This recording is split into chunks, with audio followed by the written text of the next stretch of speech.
शांति 1/8/2021। Revised मुरली 24 फरवरी 1988। आज की मुरली से चिंतन। मुरली का टाइटल है वरदाता से प्राप्त हुए वरदानों को वृद्धि में लाने की विधि। तो सबसे पहले हम देखेंगे वरदाता यानी बाप से हमें क्या वरदान मिले हैं। उसके बाद देखेंगे हम उसको वृद्धि में कैसे लाना है, मतलब उनको बढ़ाना कैसे है। तो बाबा से हमें सबसे पहला वरदान कौन सा मिला है? बाप समान भव का वरदान मिला है। तो वो कैसे होंगे? फॉलो फादर करने से होंगे। दूसरा वरदान मिला सदा ज्ञान धन और सदा शक्तियों के धन से संपन्न भव का वरदान। हमें ज्ञान धन कौन सा है? मुरली, और शक्तियाँ अष्ट शक्तियाँ, तो वो हमें क्या मिली है? वरदान में मिली है। और उसके बाद तीसरा वरदान मिला है बड़ी आयु भव। बड़ी आयु भव कैसे होगी?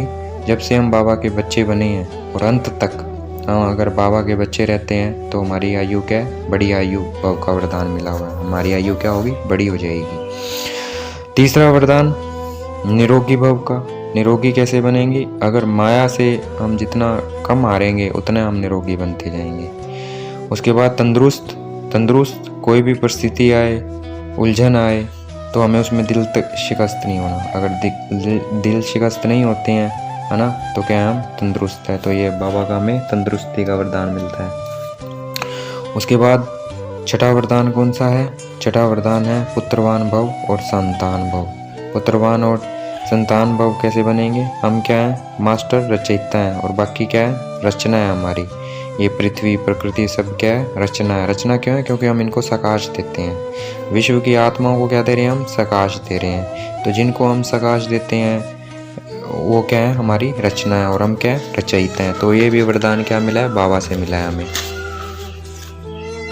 अब हम देखेंगे कि इन वरदानों को कैसे वृद्धि में लाना है, मतलब बढ़ाना कैसे है।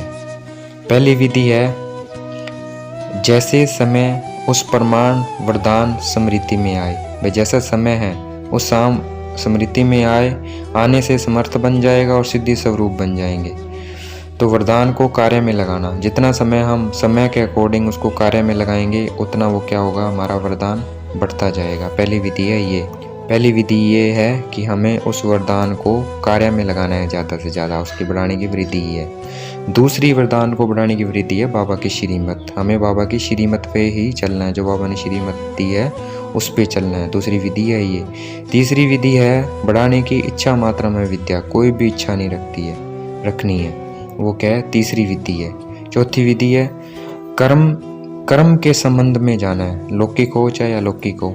हमें किसी के संबंध में अगर आना है ना तो कर्म के संबंध में से आना है, ठीक है? बंधन से नहीं आना। भाई किसी में मुंह है, किसी में हमें अच्छा लगता है तो उसके पास जाना नहीं। कर्म के संबंध से। कर्म कौन सा? जो बाबा ने बताया है हमें कर्म, उस कर्म के संबंध में जाना है। भाई बाबा का परिचय देना, बाबा का ज्ञान देना, बाबा के ज्ञान की डिस्कस करना, ये है कर्म से के संबंध से रहना। पांचवी विधि है मुश्किल और बोझ से अविद्या। भाई पता ही नहीं होना चाहिए कि मुश्किल कुछ भी होता है, बोझ कुछ होता है। सब कुछ किसको सौंपना है? बाबा। बाबा बैठे हैं ना, तो क्या है? मुश्किल और बोझ नहीं लगेगा, तो उससे हमारी अविद्या हो जाएगी। छठा है बाप से प्राप्त वरदान जो मिले हैं, वरदानों से पालना, सदा निश्चित रहना और निश्चित विजय अनुभव करना। वरदान जो मिले हैं बाबा से, जितने भी वरदान हमने अभी डिस्कस किए हैं, उन वरदानों से पलना और सदा निश्चिंत रहना, कोई फिक्र नहीं करनी, और हमेशा निश्चय में रहना कि विजय तो मेरी है। सातवां बढ़ाने की विधि है अटेंशन रखना है, टेंशन नहीं रखनी है। हाय ये भी करना, ये भी करना पड़ेगा, ये भी करना पड़ेगा, नहीं, इसकी टेंशन नहीं रखनी है। नेचुरल नॉलेज की शक्ति से हल्के रहना है, सदा शक्तिशाली और हल्के रहना है। नेचुरल जो नॉलेज है, बाबा ने जो हमें ज्ञान दिया है ना, उससे क्या है? शक्ति अपने आप चलाएगी हमें कुछ करने की ज़रूरत नहीं है, किसी चीज़ की टेंशन नहीं लेनी है। अगर हम उस ज्ञान, जितने भी वरदान मिले हैं, अगर उसको बुद्धि में रखते हैं, उसके अकॉर्डिंग हम चलेंगे ना, तो हमें किसी चीज़ का भार लगेगा ही नहीं, टेंशन लेनी ही नहीं पड़ेगी, वो अपने आप होते जाएंगे। ये है सातवीं विधि। और आठवीं विधि है वरदानों को बढ़ाने की अलबेले नहीं होना। भाई जो होगा हो जाएगा, देखा जाएगा, कौन देखता है कौन सुनता है, नहीं। ना भारी होना है ज़्यादा, ना ज़्यादा टेंशन लेनी है, ना ज़्यादा अलबेलापन।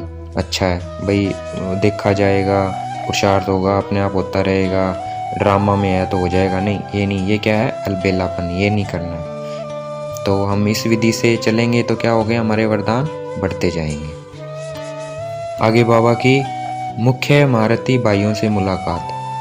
आगे क्यों बढ़ रहे हैं, क्योंकि वरदानों से जन्म हुआ है। और वरदानी आत्माओं की विशेषता क्या होगी, वह और कुछ देखते भी नहीं देखेंगे, जानते भी नहीं जानेंगे, जो बाबा ने श्रीमत है उस पर मान चलेंगे। जो विशेषता सदा आगे बढ़ा रही है, और ये विशेषता क्या हमें सदा आगे बढ़ाती रहेगी, अभी भी बढ़ा रही है और आगे भी बढ़ाती रहेगी। और बाबा के कार्य में कभी भी वो पीछे नहीं हटेंगे, हमेशा आगे रहेंगे। और वो पांडव गुप्त रहते हैं, लेकिन बाप दादा के दिल पर सदा प्रत्यक्ष है। उनकी विशेषता क्या होगी, गुप्त रहने की। और उनकी विशेषता होगी अच्छे प्लान पांडव बनाएंगे। शक्तियाँ क्या करती है, शिकार करती है, लेकिन कमाल किसकी है, लाने वालों की ना, लेकर पांडव आएंगे, तो उनकी ये विशेषता होगी। याद और सेवा का उन्हें विशेष बल मिलेगा, क्योंकि वो याद में बहुत अच्छे होंगे और सेवा में बहुत, ये उनमें विशेषता होगी, तो उनसे उनको बल मिलता रहेगा। छठी क्या है, उनको देख कर सदा बाप की याद आएगी। उन बच्चों को देख कर क्या है, सदा बाबा की याद आएगी।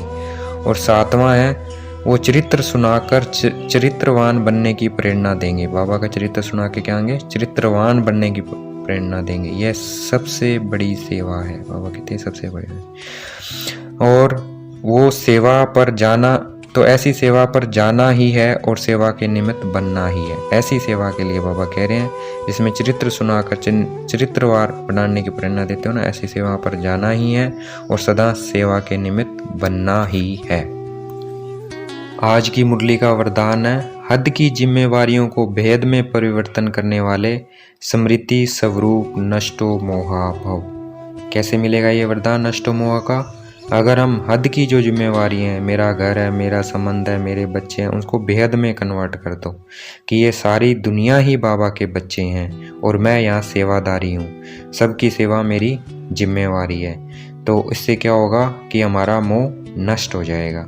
तो हमें हद की जिम्मेवारियों को बेहद में परिवर्तन करना है भाई। अपने सिर्फ अपने परिवार के लिए नहीं सोचना, शुभ भावना शुभकामना सबके लिए वो सेम भावना रखनी है जो हम अपने परिवार के लिए रखते हैं। आज की मुरली का स्लोगन है, ऐसे तीव्र उड़ान भरो जो बातों रूपी बादल सेकंड में क्रॉस हो जाएं। ऐसा पुरुषार्थ करना है कि व्यर्थ की बातों में हम बिल्कुल ना जाएं, है ना। अच्छा, ओम शांति। शुक्रिया मीठे बाबा, शुक्रिया।